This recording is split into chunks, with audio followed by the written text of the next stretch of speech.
जय महाराष्ट्र. नमस्कार. मी मयांक भागवत. तुम्ही पाहताय आमचा विशेष कार्यक्रम लक्षवेधी. पाकिस्तानचं नाक दाबून तोंड उघडेल का? हा सगळ्यात एक महत्त्वाचा प्रश्न आहे. हा प्रश्न यासाठी कारण उरीमध्ये झालेला दहशतवादी हल्ला आणि त्यानंतर भारताने त्याला दिलेलं प्रत्युत्तर.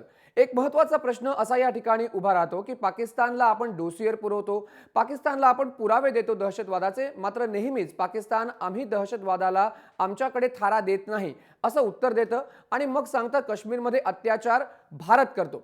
या सगळ्या पार्श्वभूमीवरती जर आपल्याला पाकिस्तानला नमवायचं असेल किंवा पाकिस्तानला आपल्याला काही सँक्शन घालता येतील का, पाकिस्तानवरती काही आर्थिक निर्बंध घालता येतील का, आपण जगाच्या पातळीवरती पाकिस्तानवरती निर्बंध आणण्यासाठी त्यांना काही दबाव टाकू शकतो का, इकॉनॉमिक सँक्शन्स पाकिस्तानवरती आपण घालू शकतो का, या सगळ्या मुद्द्यांवरती आपण चर्चा करणार आहोत. मात्र महत्त्वाचे मुद्दे कोणते आहेत ते पहिल्यांदा आपण ग्राफिक्सच्या माध्यमातून पाहूया. पाकिस्तानवरती आर्थिक निर्बंध घालायला जगाला भाग पाडावं का? पाकिस्तानची आर्थिक आणि व्यापारी संबंध भारताने तोडावेत का? पाकिस्तानी कलाकारांना मुंबईतून घालवून हा प्रश्न सुटेल का? सिंधू करार रद्द करून पाकिस्तान वटणीवर येईल का? आणि दळणवळणाचे मार्ग बंद करून पाकिस्तानला धडा मिळणार आहे का? तर या प्रमुख 5 मुद्द्यांवरती आज आपण चर्चा करणार आहोत. कारण सगळीकडे चर्चा ह्याची सुरू झाली आहे की आर्थिक निर्बंध पाकिस्तानवरती घालावेत. ही एकच मार्ग आहे हा जेणेकरून पाकिस्तान सुधारेल. मात्र प्रश्न आमचा पहा, प्रश्नावरती तुम्ही तुमचं कौल देऊ शकता. जय महाराष्ट्र एन या ट्विटर अकाउंटवरती पाकिस्तानचं नाक दाबून आता तोंड उघडेल का आणि पाकिस्तानचं नाक दाबायची आता वेळ आली आहे का? आपण ह्याच मुद्द्यावरती चर्चा करणार आहोत. आपल्यासोबत आपले मान्यवर आहेत. आपल्यासोबत थोड्याच वेळात असणार आहेत अमय खोपकर, मनसेचे चित्रपट सेनेचे अध्यक्ष. आपल्यासोबत भाजपचे प्रवक्ते विश्वास पाठक आहेत. आपल्यासोबत संरक्षण तज्ज्ञ डॉक्टर विजय खरे देखील पुणे स्टुडिओमध्ये आहेत. कुमार केतकर, ज्येष्ठ राजकीय विश्लेषक, थोड्याच वेळात आपल्यासोबत फोनवरून असणार आहेत. आणि फोनवरून आपल्यासोबत आहेत डॉक्टर समीरण वाळवेकर, मुख्य संपादक जय महाराष्ट्र वृत्तवाहिनीचे. समीरण सर, मी पहिल्यांदा तुमच्यापासून सुरू करतो. सध्याची परिस्थिती पाहता आपण प्रत्येक जण असं म्हणतो की कुठेतरी एक पाकिस्तानला आता जशास तसं उत्तर द्यावं आणि पाकिस्तानची आता 2 हात करावे किंवा लढाई करावी. मात्र दुसऱ्या बाजूला एक प्रश्न सुरू आहे की डिप्लोमॅटिक लेवलवरती किंवा राजकीय पातळीवरती पाकिस्तानला कशा प्रकारे आपण नमवता येईल. तर सध्याची परिस्थिती आहे त्याच्यामध्ये इकॉनॉमिक सँक्शन्स हे शक्य आहे का पाकिस्तानवरती घालणं? अगदी सहज शक्य आहे. मयंक, या चर्चेला सुरुवात करताना मला जय महाराष्ट्राची भूमिका मुख्य संपादक या नात्याने पहिल्यांदा स्पष्ट करणं आवश्यक वाटतं. ती मी आधी स्पष्ट करतो आणि मग तू विचारलेल्या प्रश्नांकडे आपण वळूयात. जय महाराष्ट्राची अशी भूमिका आहे की आत्तापर्यंत अनेक वर्ष भारत सहन करत राहिला. आत्तापर्यंत ज्या लढाया झाल्या, जी युद्ध झाली, ती भारताने जिंकली. आणि आता जर प्रत्यक्ष किंवा अप्रत्यक्ष म्हणजे प्रॉक्सी वॉर किंवा टेररिझमच्या रूपाने जर पाकिस्तान भारताला त्रास देऊ इच्छित असेल, त्रास देत असेल, तर तो सहन करता येणार नाही. जय महाराष्ट्राची स्पष्ट भूमिका अशी आहे की राजनैतिक पातळीवर, डिप्लोमॅटिक लेवलवर जे काही चालायचं असेल ते चालेल, पण व्यक्तिगतरित्या किंवा एक प्रचंड मोठा लोकशाही देश म्हणून या जनतेची भावना सरकारने लक्षात घेतली पाहिजे. आणि थेट युद्धाचा पर्याय हा कधीच तितका सोपा नसतो, तो प्रचंड नुकसान करणारा असतो, याचीही आपल्या सगळ्यांना कल्पना आहे. तेव्हा त्याच्याऐवजी इतर पद्धतीने पाकिस्तानची नाकेबंदी कशी करता येईल किंवा पाकिस्तानचं तोंड कसं दाबता येईल, त्याचं नाकही कसं दाबता येईल आणि शक्यतो पाकिस्तान कसा गुदमरेल, या पद्धतीने काही करता आलं तर भारताने ते जरूर करावं. आता तुझ्या प्रश्नाकडे मी वळतो. तू जे विचारलं होतंस की ही नाकेबंदी कशा प्रकारे होऊ शकेल आणि ती करता येण्याची वेळ आलेली आहे का, तर खरंच ती करण्याची वेळ आली असं मला वाटतं. आता थोड्या वेळापूर्वीच आपण बघितलं की भारतीय क्रिकेट कंट्रोल बोर्डाने बीसीसीआयने स्पष्ट स्वरूपात भूमिका जाहीर केली की क्रिकेटच्या बाबतीमध्ये काही तडजोड नाही, क्रिकेट खेळण्यात येणार नाही पाकिस्तानची अशा वातावरणामध्ये. आणि आता मनसेने सुद्धा जी भूमिका घेतली ती जनतेच्या मनातली भावना आहे. आपण आता हे म्हणायची वेळ गेली आहे मला असं वाटतं मयंक की या सगळ्या गोष्टींमध्ये कलाकारांचा काय दोष आहे, खेळाडूंचा काय दोष आहे. याचं कारण असा एक युक्तिवाद केला जातो बऱ्याच पत्रकारांकडनं की पाकिस्तानमध्ये जे सरकार आहे त्या सरकारच्या हातात फारसं काही नाहीये. तिथली आर्मी ही सरकारला सुपर पॉवर करते आणि आर्मी सुद्धा तितकीपणे पूर्णपणे स्वतः काम करू शकत नाही जितकी दहशतवादी संघटना त्रास देतात. हे सगळे युक्तिवाद जुने झालेत. मला असं वाटतं चर्चेला सुरुवात करताना जे काही उपाय आहेत, आर्थिक नाकेबंदी असेल, व्यापाराची नाकेबंदी असेल, जल नाकेबंदी असेल, ज्या सिंधू कराराचा आपण उल्लेख केला मागाशी, किंवा सांस्कृतिक नाकेबंदी असेल, राजनैतिक नाकेबंदी असेल, ही केलीच पाहिजे. सुरुवात करताना मी एक मुद्दा मांडतो. मला वाटतं विजय खरे सर पण तिथे आहेत, ते आपल्याला सगळं सांगू शकतील. MFN म्हणजे मोस्ट फेवर्ड नेशन हे जे स्टेटस पाकिस्तानला दिलंय ते ताबडतोब भारताने काढून घेतलं पाहिजे. Pakistan cannot be most favoured nation here after for India. बरोबर. याच्यानंतर पाकिस्तान मोस्ट फेवर्ड नेशन नसेल. आपल्यासोबत अमेय खोपकर पण आहे. अमेय, ज्या प्रकारे आता समीरन सरांनी एक बाजू मांडली की आता आपली वेळ आलेली आहे, आपण सगळ्या बाजूंनी एक नाकेबंदी पाकिस्तानची कोणत्याही परिस्थितीमध्ये करायला हवी. मनसेने मुद्दा उठवला, या ठिकाणी उचलला की पाकिस्तानी कलाकारांना इकडनं हकलून दिलं पाहिजे, पाकिस्तानी कलाकारांनी 48 तासात पाकिस्तानात जावं. ही भूमिका घेऊन भारत आणि पाकिस्तानचे संबंध सुधारतील असं तुम्हाला वाटतं? तुम्ही अत्यंत आक्रमक अशी भूमिका घेतली आहे. नाही, बरोबर आहे. मी तुम्हाला फक्त माझे एक स्पष्ट करतो की जेन्युनली सांगतो, प्रामाणिकपणे सांगतो, याच्यामधनं कुठल्याही प्रकारचं राजकीय मायलेज गेन करायचं नाही आहे. विषय फक्त आमचा समजून घ्या की आम्ही का अशी भूमिका घेतली आक्रमकपणे. उरीचा जो हल्ला झाला, अतिरेकी हल्ला झाला, आपले 17 जवान शहीद झाले. आता हे 17 जवान शहीद झाल्याच्या नंतर सोशल मीडियावर, सोशल नेटवर्किंग साईटवर पाकिस्तानी नागरिकांकडनं म्हणजे त्यांनी आनंदोत्सव साजरा केला. आणि इथे आपला सैनिक, आता आपण सीमेवर आपल्यासाठी, आपलं रक्षण करण्यासाठी रात्रंदिवस एक करून जागा आहे आपल्यासाठी. मुंबईतला पोलीस, महाराष्ट्रातला पोलीस, या देशातला पोलीस आज रेड अलर्ट जाहीर केला आहे. घरी न जाता 24 तास आज पोलीस आपल्या रक्षणासाठी काम करतात. मला एक गोष्ट कळत नाही की एवढं सगळं असताना पाकिस्तानी कलाकारांच्या शो आम्ही घरी बघत बसायचे का? पण मुद्दा क्रमांक 2, ही वेळ नाही आहे पाकिस्तानबरोबर मैत्री करण्याची. कारण आपण बघितलं असेल की प्रत्येक वेळेला हिंदुस्थान असा देश आहे ज्यांनी सतत पाकिस्तानकडे दोस्तीचा हात पुढे केला आहे आणि पाकिस्ताननी सतत हिंदुस्थानवरच्या पाठीत सुराख उपसला आहे. आणि कसं आहे, हे जे कोण विरोध करतात ना, त्यांना किंवा मला फरक पडत नाही याचा. कारण आपल्या घरातलं कोण या अतिरेकी हल्ल्यात मारलं गेलेलं नाही आहे. पण बरोबर. ज्यांच्या घरातली लहान लहान मुलं, तरुण मुलं अख्खं घराच्या घरं उद्ध्वस्त झाली आहेत, त्यांच्या घरी जाऊन बघा काय माहोल आहे ते. आज ते असताना आपण पाकिस्तानी कलाकारांना इकडे नाचवायचं आहे. बरं, मला मुळात एक गोष्ट कळतं की आपल्याला गरज काय आहे. काय हिंदुस्थानामध्ये चांगले कलाकार नाही आहेत? हिंदुस्थानामध्ये चांगले स्टँडअप कॉमेडियन्स नाही आहेत, चांगले डान्सर्स नाही आहेत, चांगले म्युझिशियन्स नाही आहेत, चांगले सिंगर्स नाही आहेत? सगळं टॅलेंट हिंदुस्थानात आहे. मग तुम्हाला गरज काय पाकिस्तानमधनं टॅलेंट इकडे आणून ते दाखवायची? बरोबर. हा सगळ्यात महत्त्वाचा प्रश्न आहे की सगळं जर असेल तर काय गरज आहे, हा मनसेचा मुद्दा. विश्वास पाठक, मी तुमच्याकडे येणार आहे. सरकार म्हणून या सगळ्या गोष्टींकडे तुम्हाला उत्तर द्यावं लागेल. इकॉनॉमिक सँक्शन्स असू दे किंवा थेट युद्ध किंवा या ठिकाणी सर्जिकल स्ट्राईक, तुम्हाला या प्रश्नाचं उत्तर द्यायला लागेल की ह्या सगळ्या गोष्टी सुरू असताना मुंबई पोलिसांचं एक स्टेटमेंट आलं की विदेशी नागरिक जे महाराष्ट्रात आहेत त्यांच्याकडे व्हॅलिड परमिट असेल तर आम्ही त्यांना सुरक्षा देऊ. भावना या ठिकाणी जनतेच्या अत्यंत तीव्र आहेत की सगळ्या टाईज, सगळ्या प्रकारच्या सँक्शन्स तुम्ही घालता आल्या पाहिजेत. कमर्शियल असेल तर कमर्शियल, क्रिकेट खेळणार नाही, कलाकारांनाही जावं लागेल. नाही, आपलं म्हणणं एकदम योग्य आहे. आणि हा जो पाकिस्तानचा जो विषय आहे, हा केवळ आजचा विषय नाही, तर अनेक वर्षांपासून हा मोठा गंभीर असा विषय आहे. नरेंद्र मोदी जेव्हा प्रधानमंत्री झाले आणि प्रधानमंत्री झाल्यानंतर त्यांच्या ज्या काही प्रायोरिटीज होत्या, त्या प्रायोरिटीजपैकी एक देशाच्या सुरक्षा आणि पाकिस्तान हा विषय देखील होता. त्या दृष्टीने त्यांनी आलेल्या पहिल्या क्षणापासूनच त्यांनी हे काम करायला सुरुवात केलेली आहे. जसं आंतरराष्ट्रीय स्तरावर प्रत्येक देशांसोबत संबंध सौलाखीचे निर्माण करून आपली भूमिका पटवण्यात त्यांनी एक मोलाची त्यांनी कामगिरी बजावलेली आहे. हे करत असताना त्यांनी, जर तुम्ही आपण बघितलं तर आज सरळ युद्ध करणं हे कोणत्याही देशाला परवडण्यासारखं नाही आहे. आणि अनेक देशांमध्ये आज न्यूक्लिअर पॉवर ही आलेली आहे. त्यामुळे युद्ध करताना फार जबाबदारीने पाऊल टाकावं लागेल. या दृष्टीने हे सरकार देखील तेवढंच गंभीर आहे. हे करताना मला असं वाटतं की 2500 वर्षापूर्वी कौटिल्यनी जो काही सिद्धांत मांडला होता, त्या नीतीलाच धरून हे सरकार काम करत आहे. जसं डिप्लोमॅटिक, मग इकॉनॉमिक आणि मग मिलिटरी ॲक्शन. मला वाटतं डिप्लोमॅटिक स्तरावर आज प्रचंड प्रमाणामध्ये भारताने पाकिस्तानच्या विरोधामध्ये वातावरण तयार केलेलं आहे. एक चीन जर सोडला तर even Iran, Saudi Arabia, Afghanistan, आजूबाजूचे सगळे देश पाकिस्तानाच्या विरोधात उलटलेले आहे. मी आत्ता येताना मुद्दाम पाकिस्तानच्या चॅनलचे काही यूट्यूबवर हे बघत होतो. तिथे चर्चा चालू आहे की भारताचा प्रधानमंत्री कसा भारतासाठी काम करतो आहे आणि तो पाकिस्तानसाठी कसा मुस्कटदाबी करतो आहे, हे त्यांनी स्वतः म्हटलेलं आहे. आणि ते करत असताना त्यांनी सगळ्या देशांशी तर हे केलंच. एक छोटंसं उदाहरण देतो की जे आता पुढच्या आठवड्यामध्ये रशियाच्या माध्यमातून काही कवायती होणार होत्या पाक ऑक्युपाईड काश्मीरमध्ये, त्या कवायती भारताच्या विनंतीला मान देऊन रशियाने थांबवल्या. दुसरं, MiG-35ची जी विमानं ते सप्लाय करणार होते ते विमानं देखील थांबवले. हे करत असताना जपान असो, अमेरिका असो आणि US असो, सगळीकडनं एक प्रकारची नाकेबंदी सुरू झालेली आहे. आणि हा जो परवाचा अटॅक झालेला आहे, हा खरोखरच एक दुर्दैवी असा अटॅक आहे.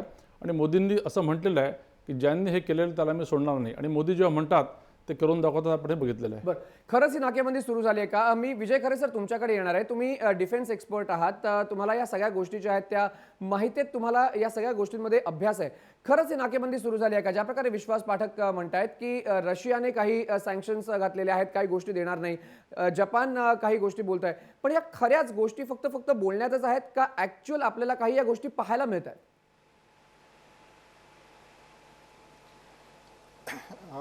आंतरराष्ट्रीय राजकारणात जे भावनात्मक मुद्दे असतात त्या भावनात्मक मुद्द्यांना फारसा वाव नसतो.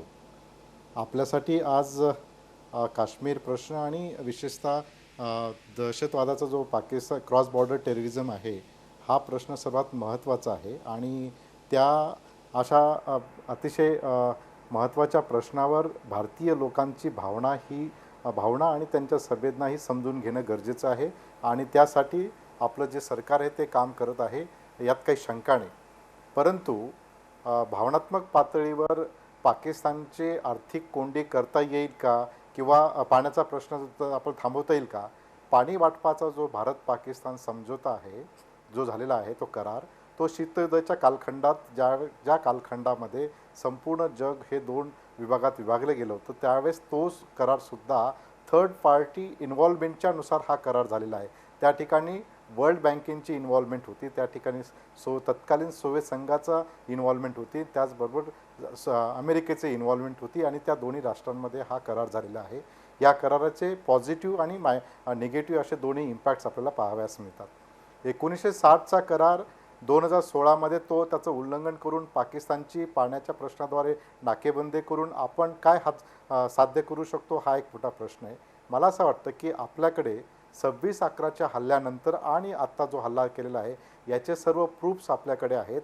तर जे प्रूफ्स आहेत त्याच्यावर दहशतवादाच्या प्रश्नांच्या नावानेच जागतिक समूहाचं जे मत आहे ते आपल्याकडे कसं करता येईल, आणि आपण काही अंशतः यशस्वी होत आहोत. तर त्या पाकिस्तानची कोंडी त्या ठिकाणी करणं हे गरजेचं आहे. दुसरा सर्वात महत्त्वाचा मुद्दा मला जो सांगावासा वाटतो की पाकिस्तानला टॅकल करणं म्हणजे चीन आणि पाकिस्तान या दोघांना कशा पद्धतीने टॅकल करता येईल याचं नीट गणित जे आहे ते युद्धनीतीच्या शास्त्रामध्ये आपल्याला करावं लागेल. मला असं वाटतं की हे दोनही राष्ट्रांशी जर आपल्याला प्रयत्न करायचा असेल तर छत्रपती शिवाजी महाराजांचे 3 महत्त्वाच्या युद्धनीतीचे 3 महत्त्वाचे फॅक्टर्स होते ती समजून घेतली पाहिजे. पहिली जी होती ते म्हणजे त्या छत्रपती शिवाजी महाराजांचं संरक्षणाचं विस्ताराचं जे धोरण होतं, म्हणजे संरक्षणात्मक बाबीचं विस्ताराचं धोरण हे समजून घेतलं पाहिजे. दुसऱ्यांदा संरक्षणात्मक आक्रमक धोरण समजून घेतलं पाहिजे. आणि तिसरं जे आहे संपूर्ण आक्रमक धोरण.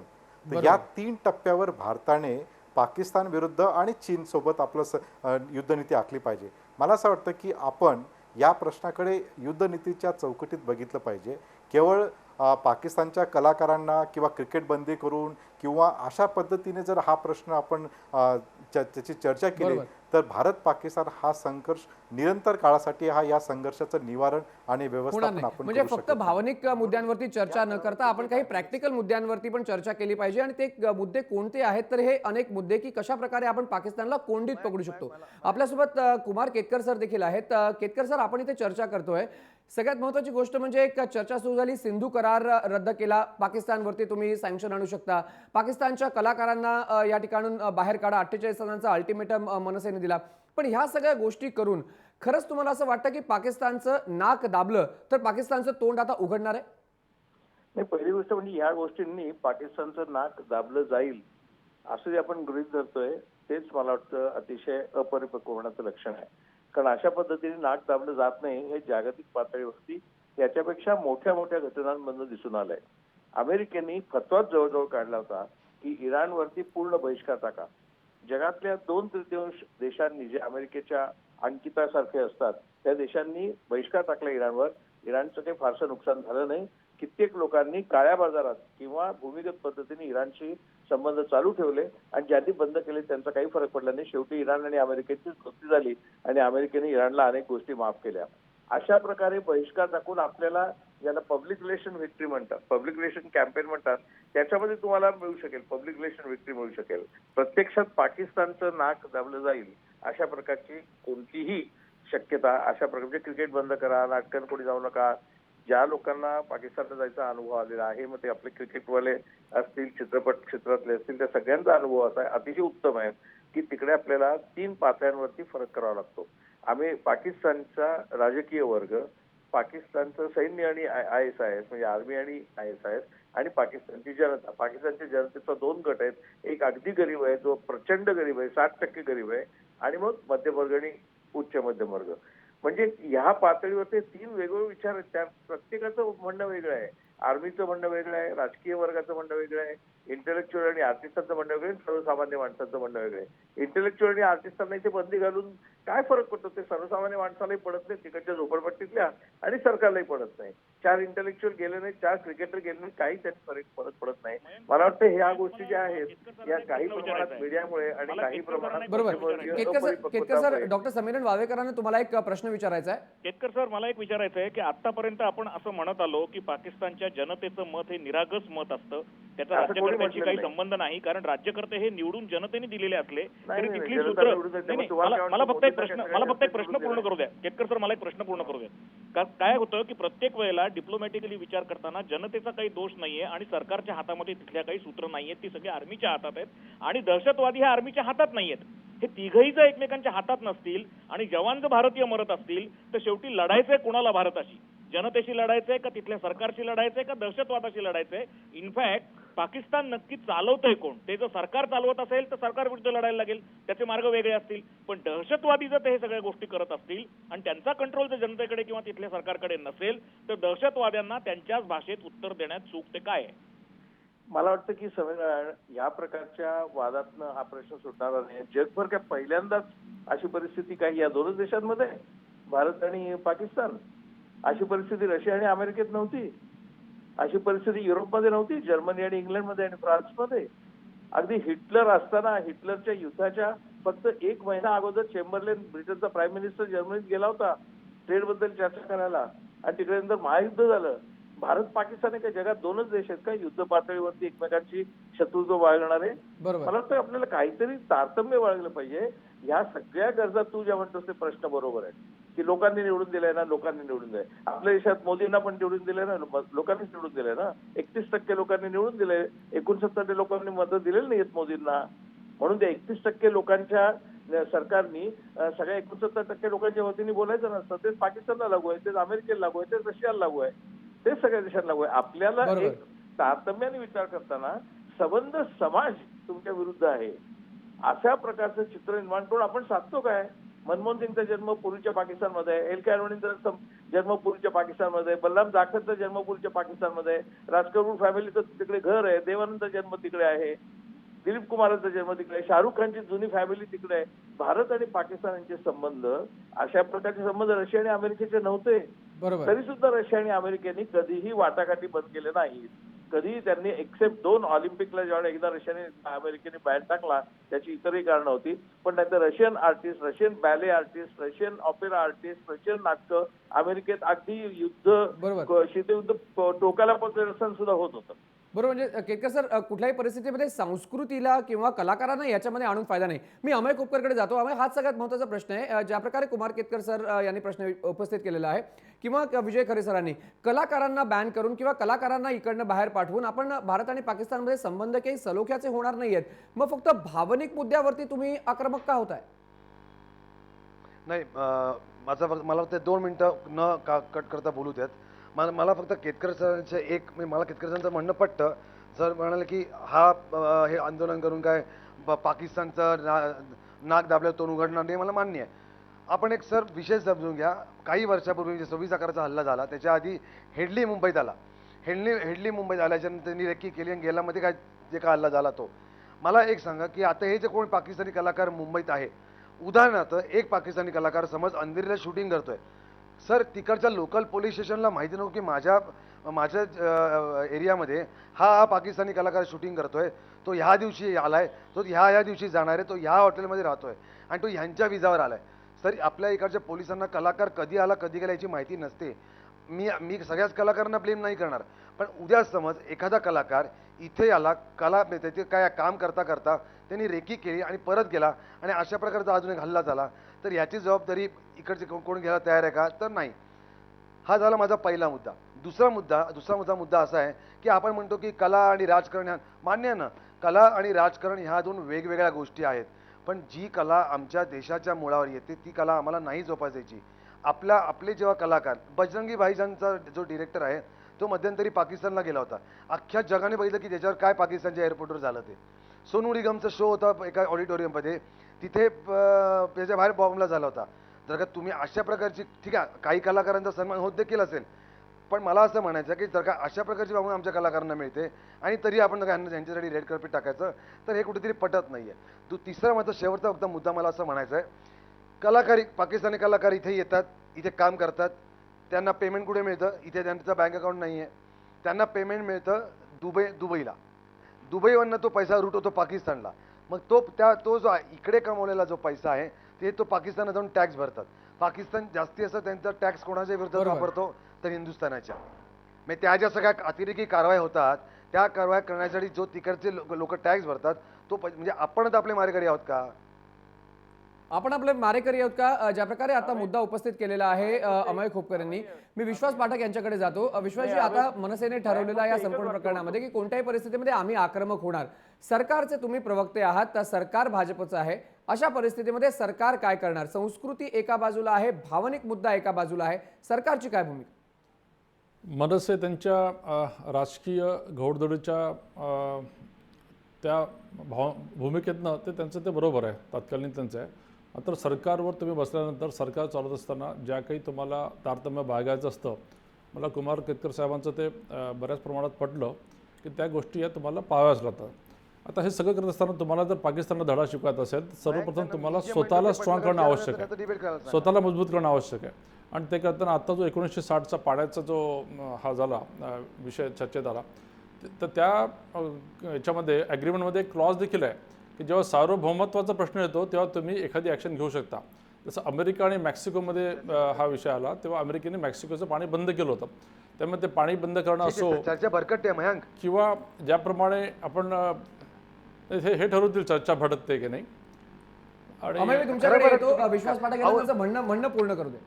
तर तो एक विषय होऊ शकतो. त्याचबरोबर आर्थिक निर्बंधाच्या माध्यमातून जसं दुबईच्या मार्गाने जे काही आपला ट्रेड चालू आहे त्या ट्रेडला आपण कुठेतरी थांबवू शकतो. मोस्ट फेवर्ड नेशन म्हणून जो दर्जा आहे हा देखील आपण मागे घेऊ शकतो.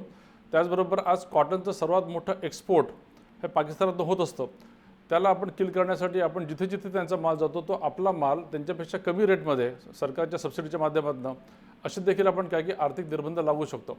मला वाटतं हे करत असताना आपल्याला आंतरराष्ट्रीय स्तरावर वातावरण आपल्याला अनुकूल करणं अपेक्षित आहे, जे मोदींच्या माध्यमातून भयंकर संयमपणे करणं चालू आहे. बरोबर. मी समीरण सरांकडे जाणार आहे, मात्र त्यापूर्वी एक छोटासा प्रश्न, ज्या प्रकारे आता विश्वास पाठक यांनी अमय उपस्थित केला, भावनिक मुद्द्यावरती राजकारण का? फक्त राजकारणाची पोळी भाजण्यासाठी ही खेळी आहे? मी प्रामाणिकपणे सांगतो याच्यामध्ये कुठल्याही प्रकारचं राजकीय मायलेज घेण्याची इच्छा नाही आहे. आपण काही गोष्टी काही विषय जरा राजकारणाच्या पलीकडे जाऊन बोलूया. मला असं वाटतं की मी ह्या विषयावर मी सरकारला देखील दोष देणार नाही, कारण जर का सरकार काही पाकिस्तान विरोधी काही चांगलं करत असेल, देशासाठी करत असेल, तर सरकारच्या बाजून देखील तेवढंच कमिटमेंट उभं राहायला पाहिजे. आता आपण आपापसात भांडण्यापेक्षा आपापसात भांडून काही फायदा नाही आणि न भांडणं. म्हणजे इतर राजकीय पक्षांनी देखील हा विषय घेतला तर मला आवडेल. मला जेन्युनली याच्यामध्ये राजकीय काही ह्याच्यामध्ये मायलेज घ्यायची इच्छा नाही आहे. ठीक आहे, राजकीय तुम्हाला काही घ्यायची इच्छा नाही आहे. मी समीरण सरांकडे जाणार आहे, त्याच्यानंतर मी कुमार केतकर सरांकडे म्हणून जातो. समीरण सर, या सगळ्या परिस्थितीमध्ये आपण पाहतोय की चीन नेहमी पाकिस्तानच्या बाजूला उभा राहतो. आपण कुठल्याही परिस्थितीमध्ये जर संयुक्त राष्ट्रांमधनं दबाव आणण्याचा प्रयत्न केला तर चीन त्या दबावाला बळी पडत नाही. अशा परिस्थितीमध्ये एक एवढा मोठा देश पाकिस्तानच्या बाजूने असताना आपण कशा प्रकारे दबाव आणावा जागतिक पातळीवरती? नाही, मला असं वाटतं की याच्यामध्ये मगाशी जे 2 मुद्दे निघाले होते त्या बाबतीत काहीच करताना दिसत नाहीये भारत. याचा अर्थ भारत काही करत नाही याच्यातला भाग नाहीये. ज्याचा उल्लेख मगाशी झाला एक्सपोर्ट आणि इम्पोर्टचा, मला मुद्दाम सांगावं असं वाटतं की इंडियन एक्सपोर्ट आणि इंडियन इम्पोर्ट याच्या फिगर्स जर आपण बघितल्या, पाकिस्तानला आपण जे एक्सपोर्ट करतो त्याची साधारणतः एक 3.96 बिलियन, म्हणजे समजा आपल्या करन्सीमध्ये बोलायचं झालं तर 25 ते 26 हजार कोटी रुपये दर वर्षाला एवढं आपण एक्सपोर्ट करतो. आणि पाकिस्तानकडनं इम्पोर्ट जे असतं ते साधारण 2 बिलियन, म्हणजे एक 16 ते 17 हजार कोटी रुपये एवढं इम्पोर्ट असतो. ज्या डिप्लोमॅटिक लेव्हलला डिप्लोमसीच्या बाजूनी जर समजा निर्बंध लादायचे झाले तर आपल्याला इम्पोर्ट एक्सपोर्ट याचं गणित बघावं लागेल आणि आपण ज्या गोष्टी एक्सपोर्ट करून ज्या त्यांना आवश्यक असतात लागतात अशा गोष्टी म्हणजे आपल्याकडनं त्यांना दारू एक्सपोर्ट होते, आपल्याकडून टायर, तंबाखू, रसायनं या सगळ्या गोष्टी एक्सपोर्ट होतात, त्याच्यावर काही निर्बंध लादता येतील का हे बघायला पाहिजे. आणि पाण्याचा जो प्रश्न मगाशी निर्माण झाला, मला वाटतं आजच दुपारी 1-1.5 तासापूर्वी मिनिस्ट्री ऑफ एक्सटर्नल अफेअर्सनी एक स्टेटमेंट त्यांच्या प्रवक्त्याच्या थ्रू जारी केलेला आहे की जरी हा 19 सप्टेंबर 1960 ला हा करार झालेला असला, इंडस ट्रीटी ज्याला आपण म्हणतो सिंधू नदीच्या आणि इतर नद्यांच्या पाण्याच्या वाटपाबद्दल, बरोबर. तरी त्याला काही तत्व लागू आहेत. वर्ल्ड बँकेच्या बाबतीत ते जरी असलं तरी जिथे देशाच्या सार्वभौमत्वावर काही अटॅक्स केले बरोबर. जातात त्या बाबतीमध्ये या कराराची तत्व किंवा त्याचं पालन करणं न करणं हे त्या दोन देशांवर सर्वस्वी अवलंबून राहील. याचं कारण वर्ल्ड बँक आणि इतर, त्यावेळेला वर्ल्ड बँक नव्हती, त्यावेळेला वर्ल्ड बँकेचं पूर्वीचं स्वरूप होतं, पण रशिया आणि वर्ल्ड बँक यांचा जो हस्तक्षेप त्यावेळेला या करारामध्ये होता थर्ड पार्टी म्हणून, त्यांनी ही 2 कलमं स्पेसिफिकली भारताने टाकून घेतलेली होती नेहरूंच्या काळात की याच्यामध्ये भारताचं सार्वभौमत्व आणि पाकिस्तानचं सार्वभौमत्व बरोबर. या सार्वभौमत्वाच्या मुद्द्यांवर हे करार चालू राहतील. आत्ताचे अटॅक लक्षात घेता जर डिप्लोमॅटिक लेव्हलला नाकेबंदी करायची असेल, ज्याचा उल्लेख मगाशी केतकर सरांनी केला, तर ज्या गोष्टी आपल्याला त्वरित करणं शक्य आहे, पाठकांनी पण सांगितलं की मोस्ट फेवर्ड नेशनच्या ऐवजी नॉन फेवर्ड स्टेट अशा प्रकारचं त्यांना NFS द्यायला पाहिजे. त्याचबरोबर पाण्याच्या वाटपाबाबत कुठेही त्याचा आरडाओरडा न करता किंवा इतर बोभाटा न करता जे निर्णय घ्यायचे ते घेऊन मोकळे व्हायला पाहिजेत. आणि एक्सपोर्ट इम्पोर्टच्या बाबतीमध्ये ज्या गोष्टी एक्सपोर्ट आपला भले झाले, नुकसान झालं तरी चालेल, कारण दोन्हीमध्ये साधारणतः $1 बिलियन फरक आहे. या $1 बिलियन पर्वा न करता त्या एक्सपोर्टवर तर निर्बंध लादायला हरकत नाही. बरोबर. त्याच्याकरता काही कुठल्या आंतरराष्ट्रीय समुदायाच्या परवानगीची गरज नाहीये. बरोबर. आंतरराष्ट्रीय समुदायाच्या परवानगीची गरज नाही. केतकर सर, हाच प्रश्न ज्या प्रकारे समीरन सर म्हणतात की काही गोष्टी तुम्ही आता करू शकता ज्या तात्कालिक आहेत, तुम्ही त्या लगेच करा आणि तुम्ही कुठेतरी पाकिस्तानला कोंडीत पकडण्याचा प्रयत्न करा, पण या सगळ्या गोष्टी सरकारी पातळीवरती होताना आपल्याला पाहायला मिळत आहेत. नाही मयांक, एक लक्षात घे, या चर्चेत सहभागी झालेल्यांच्या सर्व भावना आणि त्यांनी व्यक्त केलेले सर्व पर्याय हे पूर्ण विचारांती घेण्यासारखे असले तरी सुद्धा केव्हा आपण निर्बंध टाकू शकतो, केव्हा कोंडी करू शकतो, ज्या वेळेला ती जी पलीकडची व्यक्ती असेल किंवा देश असेल किंवा संघटना असेल त्यांचं तुमच्यावरती अवलंबित्व किती आहे याच्यावरती. आता ज्या आकडेवारी समीरननी सांगितली त्यात ते संपूर्ण व्यवहार, म्हणजे मी ऍक्च्युली असं म्हणतो, केवळ वादाखदार असं म्हणूया की आपण सर्व प्रकारचे संबंध बंद केले. म्हणजे पाकिस्तानचा राजदूतावास जो आहे दिल्लीमधला तो वगळता सर्व पाकिस्तानी कलाकार असतील काय कोण जे असतील त्यांना पाठवून दिले, इम्पोर्ट बंद केला, एक्सपोर्ट बंद केला, सगळं बंद केलं. पाकिस्तानचं होणारं नुकसान त्यामुळे किती, पाकिस्तानचं अवलंबित्व भारतावरती किती आहे. बरोबर. त्यामुळे भारतावरती इतकं त्याचं अवलंबित्व कमी आहे की जे आपण त्यांना नाकारू ते त्यांना अक्षरशः घरापर्यंत त्यांच्या चीनमधनं येईल. त्यामुळे त्यांना काही तरी फरक पडत नाही. शिवाय त्यांची इतर देशांची, अरब देशांची पण काय की सौदी अरेबियाशी त्यांचे संबंध अप्रतिम आहेत. नवाज शरीफला ज्यावेळेला देहांतही शिक्षा झाली जवळजवळ त्यावेळेला तो सौदी अरेबियात जाऊन राहिला. जनरल मुशरफला सौदी अरेबियाने संरक्षण दिलं. या सगळ्यांना दुबई, सौदी अरेबिया सगळीकडे संरक्षण आहे. ते अत्यंत श्रीमंत देश आहेत. दुबई असतील, सौदी अरेबिया, सगळा मिडल ईस्ट असेल. पाकिस्तानचं आपण त्यांच्यावरती निर्बंध टाकून काही अडणार नाही. क्रमांक 1, समजा आपण असं म्हटलं की आपण इतर देशांना विनंती करून पाहू की तुम्ही निर्बंध घाला. तुला असं वाटतं का मयांक किंवा समीरण की आपण अमेरिकेला सांगायचं की तुम्ही त्यांना शस्त्रास्त्र पाठवू नका, निर्बंध घाला, तर अमेरिका आपलं ऐकणार आहे? अमेरिकेचा विचार पाकिस्तानला लष्करी तळ म्हणून ते करतात. ते पाकिस्तानची काही त्यांचं मैत्रीपूर्ण नातं नाहीये, त्यांना काही मुस्लिमांबद्दल प्रेम नाही, आता तर बिलकुलच नाहीये. असं असताना सुद्धा अमेरिका पाकिस्तानला मदत करते. याचं कारण त्यांना पाकिस्तानचं भौगोलिक स्थान जे आहे, एका बाजूला चीन, एका बाजूला भारत, दुसऱ्या बाजूला अफगाणिस्तान, असं जे स्ट्रॅटेजिक इम्पॉर्टन्स पाकिस्तानचं आहे ते विचारात घेऊन युरोप आणि अमेरिका त्यांना मदत करतात. ते स्ट्रॅटेजिक महत्व लक्षात घेऊन आपण अगदी ढीक निर्बंध घातले, सगळ्या बंदी केल्या, घालून टाकाव्या, काही फरक पडत नाही. आणि पाणी सुद्धा बंद करा. त्याच्यावरती परिणाम किती होणार? तुझा विषय काय होता की अशी कोंडी करून त्यांचं नाक दाबून तोंड उघड, तर तसं उघडू शकतंय का? आपल्यावरती अवलंबित्व किती आहे? बरोबर, अवलंबित्व किती आहे आज सगळ्यात महत्त्वाचा प्रश्न आहे. खरं सर, मी तुमच्याकडे येतो. ज्या प्रकारे आता कुमार केतकर सर सांगत होते की आपल्यावरती पाकिस्तानचं अवलंबित्व इतकं कमी आहे. आणि दुसरी एक महत्त्वाची गोष्ट, प्रत्येक देशाची पाकिस्तानबद्दलची पॉलिसी वेगळी आहे. अमेरिकेची पॉलिसी वेगळी, चीनची पॉलिसी वेगळी, रशियाची पॉलिसी वेगळी. रशिया जरी आपला मित्र असला तरी काही प्रमाणात त्यांच्या पॉलिसी वेगळ्या आहेत. हे देश आपलं ऐकणार नाहीत. हे देश आपापल्या पद्धतीने पाकिस्तानचा प्रश्न हँडल करतील. मग अशा परिस्थितीमध्ये एवढ्या पटकन सँक्शन्स किंवा नाक दाबण्या इतक्यात सँक्शन्स टाकणं हे खरंच शक्य आहे?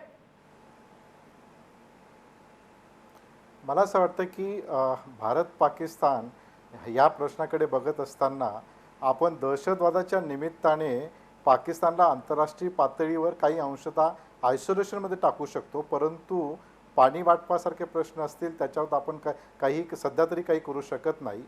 आपल्याला जर पाकिस्तानला खऱ्या अर्थाने एंगेज करायचं असेल तर आपले जे राजनैतिक जे सक्षम म्हणणारे जे युद्धनीतीचे असणारे जे विश्लेषक आहेत, हे चीनसोबत कशा पद्धतीचे एंगेजमेंट करतात आणि चीन आणि अमेरिका आणि इतर राष्ट्रांशी पाकिस्तानवर कशा पद्धतीने दबाव आणतात, त्यावरच भारत पाकिस्तानचं पुढचे भवितव्य अवलंबून आहे. आपण एकीकडे भावनात्मक पातळीवर भारतीय लोकांना फक्त राजकीय हित आणि समोर प्रश्न उपस्थित करून फक्त आपण राजकीय पातळीवर जर या प्रश्नाकडे बघितलं तर मला असं वाटतं की जानेवारीमध्ये झालेल्या हल्ल्यानंतर जसं झालं तसंच हे पुढे कंटिन्यू किंवा 26/11 झालेल्या हल्ल्यामध्ये.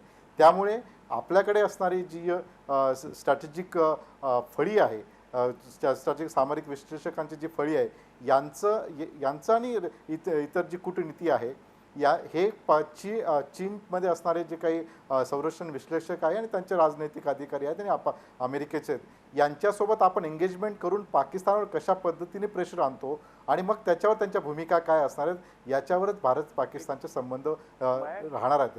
आणि येणाऱ्या कालखंडामध्ये मला असं वाटतं की विज्ञान आणि तंत्रज्ञान एवढी क्रांती केलेली आहे की आता प्रत्यक्षात कुठल्याही ठिकाणी डायरेक्ट युद्ध होणार नाही, डायरेक्ट युद्ध होणार नाही. कॉन्टॅक्ट वॉरच्या द्वारे. समीर सर, मला तुम्हाला मला खऱ्या सरांचाच प्रश्न घेऊन तुमच्याकडे यायचं होतं. या सगळ्या पार्श्वभूमीवरती बोल. या सगळ्या पार्श्वभूमीवरती ज्या प्रकारे खरे सर सांगतायत की आपल्याला चीनची पॉलिसी वेगळी आहे, अमेरिकेची पॉलिसी वेगळी आहे, आपल्याला अचानक काही स्टेप्स घेता येणार नाहीत. आपल्याकडे चर्चेला एकदम काही मिनिटं बाकी आहेत.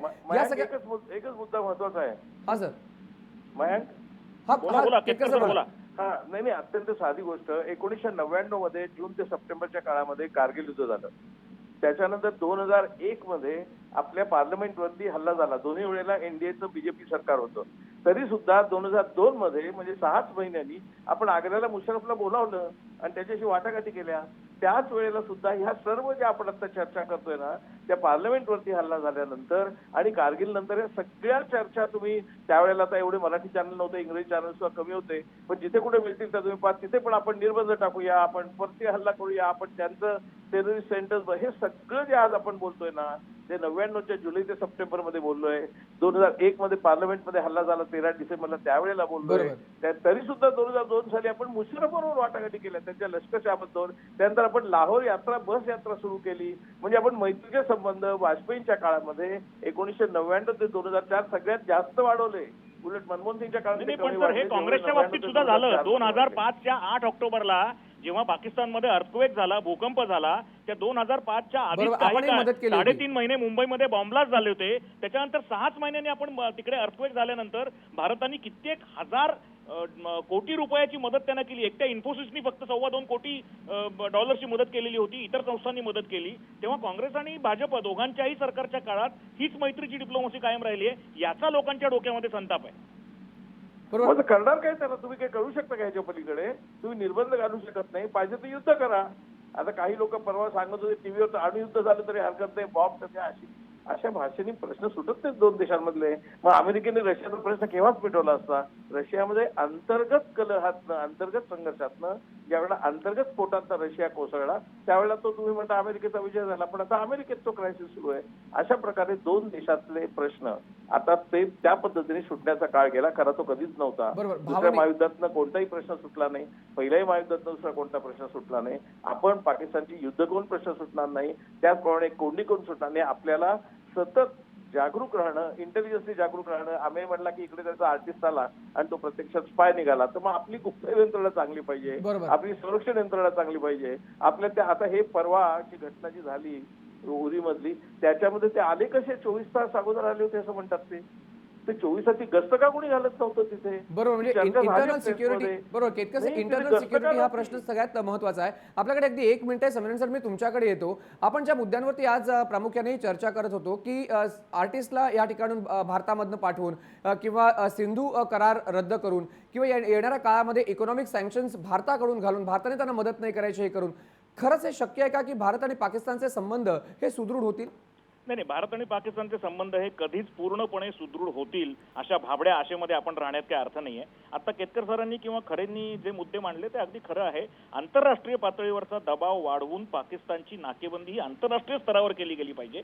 पण त्याच्याकरता भारतातल्या जनतेला आत्ता जे काही त्यांच्या भावना अनावर झालेल्या आहेत त्या समजून या सरकारने काहीतरी इमिजिएट स्टेप्स अशा घेतल्या पाहिजेत की ज्याचा बरोबर. डिप्लोमसी करता सुद्धा उपयोग होईल आणि ज्याचा पाकिस्तानच्या आंतरराष्ट्रीय स्तरावरच्या नाकेबंदी करता उपयोग होईल. मग त्या व्यापारातल्या असतील किंवा आर्थिक नाकेबंदीच्या असतील किंवा अगदी भले नॅचरल कलॅमिटीज मध्ये काही मदत करायला धावत जाण्याची जी काही भारताची वृत्ती आहे ती थोडी कमी करून किंवा त्यांच्यावर दबाव वाढवून किंवा त्यांचं स्टेटस जे आहे मोस्ट फेवर्ड नेशनचं ते काढून बरोबर. घेऊन अशा प्रकारचं काहीतरी केलं पाहिजे. एकदम त्यांचं पाणी तोडा किंवा एकदम त्यांचे सगळे कलाकार बंद करा, येणं जाणं बंद करा, असे टोकाचे उपाय करून काही होणार नाही. म्हणजे भावनिक बरोबर समीर सर, भावनिक मुद्द्यावरती जाऊन काही फायदा होणार नाही. मात्र त्याच बाजूला भावना ज्या तीव्र आहेत लोकांच्या त्या सरकारला लक्षात घ्याव्या लागतील. सगळ्या मान्यवरांचे धन्यवाद. आपण चर्चा करत होतो की फक्त पाकिस्तानचं नाक दाबून तोंड उघडेल का, हा आमचा महत्त्वाचा प्रश्न होता आणि या प्रश्नावरती लोकांचा पोल काय आहे तो देखील आपण पाहणार आहोत. काय म्हणतायत लोक की नाक दाबलं तर तोंड उघडणार आहे का पाकिस्तानचं? कारण ज्या प्रकारे पाकिस्तान गेले काही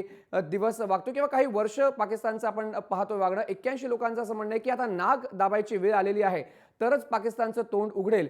आणि कोणत्या परिस्थितीत पाकिस्तानचं नाक दाबायचं हे आता केंद्रातल्या नरेंद्र मोदी सरकारला ठरवावं लागेल आणि जनमानसाच्या तीव्र भावनांचा विचार करून काही स्टेप्स मात्र सरकारला आता घ्याव्याच लागतील. जय महाराष्ट्राच्या विशेष कार्यक्रमामध्ये वेळ झालेली आहे इथेच थांबण्याची. पण ताज्या अपडेट आणि घडामोडींसाठी तुम्ही पाहत राहा जय महाराष्ट्र.